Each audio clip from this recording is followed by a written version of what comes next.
तेव्हा मला कर्तव्याची जाणीव झाली. राजा म्हणजे कोणी विलासी पुरुष नव्हे, तर तो सतर्क व कर्तव्य लक्ष असायला हवा.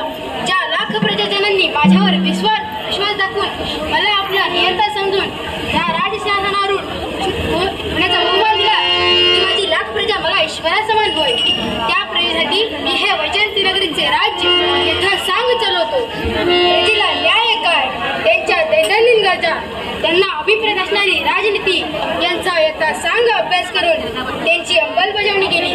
म्हणूनच एक स्वच्छ प्रशासन, कीर्तिमान गतिमान प्रशासन म्हणून अखिल आर्यावर्तात आमच्या नावाचा उद्ध्वस्त झाला. काही असो, हे ईश्वरा, तुझ्या जमिया विश्वजिकाची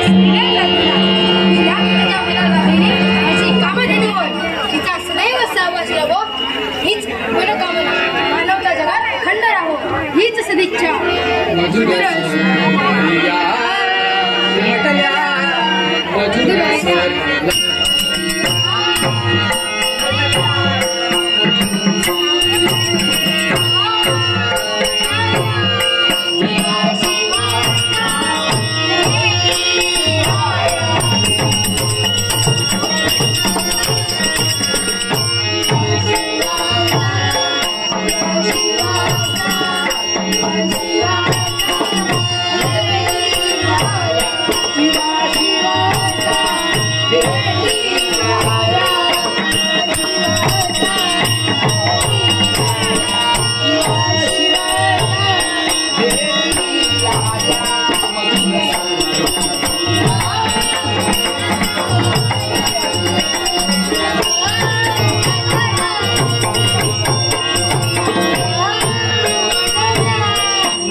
सर्व काही सावधगिरीने.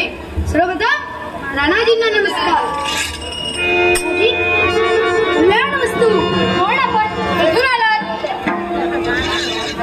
नाव माझं किसन. मी नेमकं अस्तित्वान सांगू शकत नाही. या फाट दुनियेत माझ्या धर्माचं कुणीच नाही. चालून थकवा आलाय. आपण एकाकी आहात, पण निराश होऊ नका, आम्ही आहोत ना. तेच ते महाराज, आपलं नाव लैकिक ऐकलं. तानाजी फार दयाळू, उदार मनांचे, गरिबांचे कन्याळू, परोपकारी, दयावंत, कृपावंत आहे. म्हणून मी आपल्यापर्यंत आलो. दया करा या याचकावर. चला, प्रथम हस्तपादधी प्रक्षालन करून सुग्रास भोजन करून घ्या. त्यांनाही श्रम भारीदार होईल. राणाजी, आपल्या कीर्तीला नावलौकिक पात्र असे बोलणार, पण मला कुठल्याही गोष्टीची मोफत अपेक्षा नाही. मला हवंय हे माझ्या मेहनतीचं, कष्टाचं, श्रमाचं. मग अपेक्षा एवढीच आहे, मला काहीतरी काम द्या. ते पूर्ण केल्यानंतर मी जरूर पालन करीन. आनंद झाला तुमचे विचार ऐकून. मग असं करा, आमच्या देव मंदिरात पहारेकरी म्हणून मी आपली नियुक्ती करतो. चालेल? सोन्याहून पिवळा राणाजी.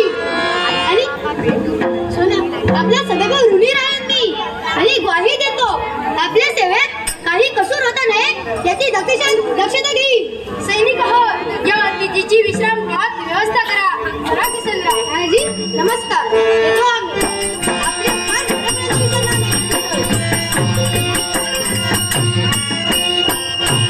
शिवराजच्या याचिकाची पूर्ती हाच राजाचा खरा धर्म. तेव्हा पुढील कर्तव्यासाठी हे अभ्यास करा.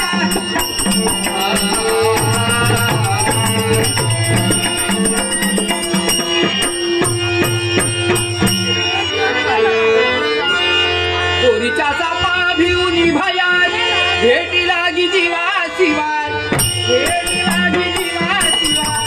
अंतरिचा ज्ञान दिवा, अंतरिचा ज्ञान दिवा.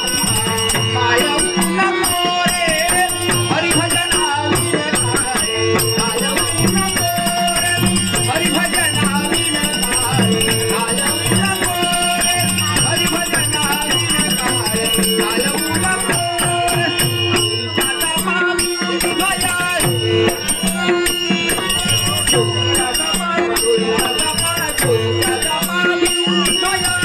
भेटी लागी जीवा,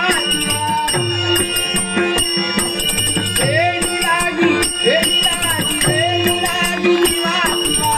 अंतरिचा ज्ञान दिवा, अंतरिचा ज्ञान दिवा. कालवू नको रे हरिभजना विन रे, कालवू नको रे हरिभजना विन रे, कालवू नको रे हरिभजना, हरिभजना, हरिभजना विन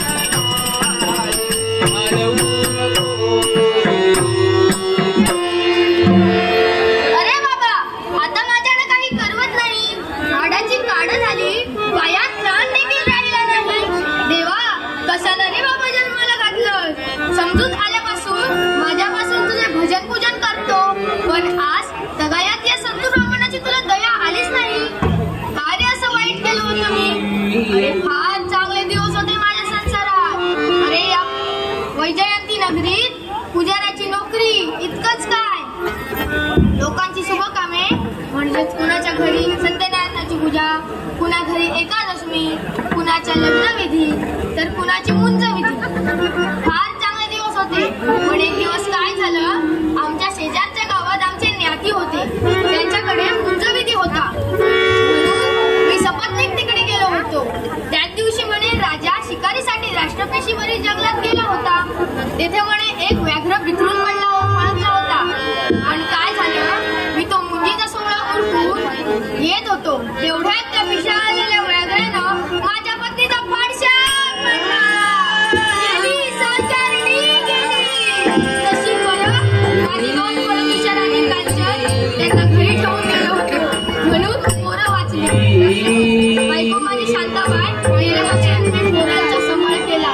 आता माझी पोरं मोठी झाली आहेत, त्यांच्यात गेली आहे फळासाठी फुलं आणायला.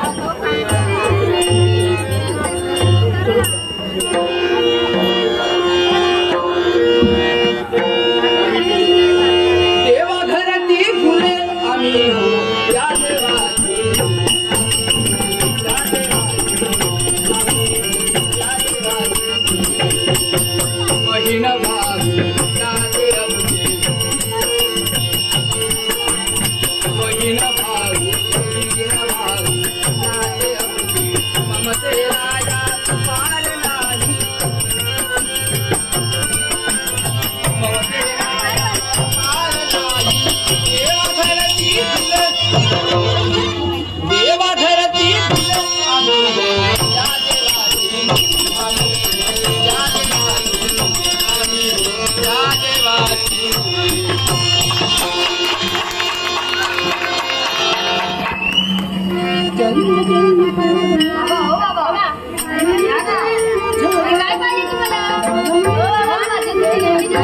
अरे काय पाहिजे तुम्हाला पटकन सांगा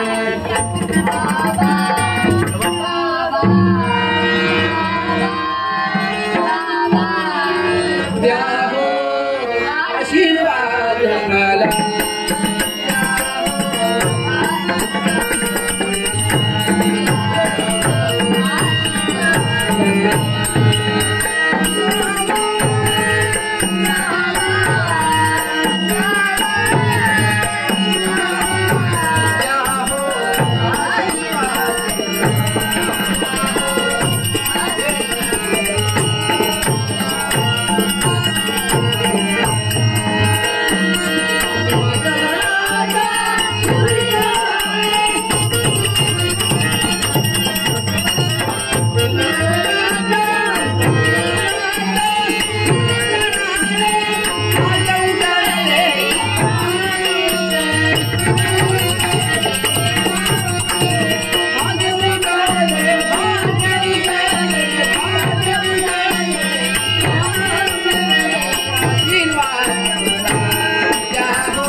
परतायला वेळ का लागला? साहेब तूच सांग आता आम्ही कुठे होतो ते. बाबा फुले गोळा करत होतो. बाबा पुष्कळ टिकेत फुले गोळा करताना आम्हाला फार उशीर झाला. तेव्हा तुमची आठवण झाली. तुमची देवपूजनाची वेळ ती जर चुकली तर तुम्ही रागवणार. ओरी असू दे. फुलं आणलीस? हो आणली ना. कुठे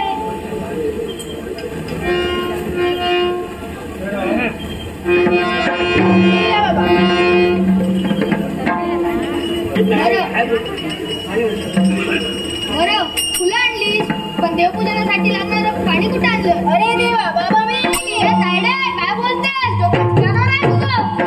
ओरी मी अजून जिवंत आहे. बाबा तसं नव्हे चुकले मी क्षमा करा मला. पाणी आणायला विसरले. थोडा वेळ थांबा. अशी जाते ना अशी येते पाणी घेऊन. लवकर जा. विसरबोळी कुठली? हे कपाट पडेल. मी आले तशीच्या तशी धाव मी आले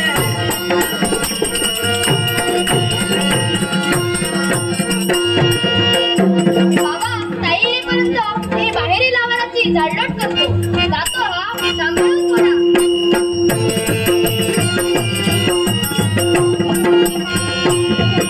काय करावं या अडलाट मुलांना? लय अडलाट सवावी. रागावून तरी काय उपाय? ही दोघे येईपर्यंत आपण पण देवालयाच्या बाजूचा परिसर स्वच्छ करून घ्यावा.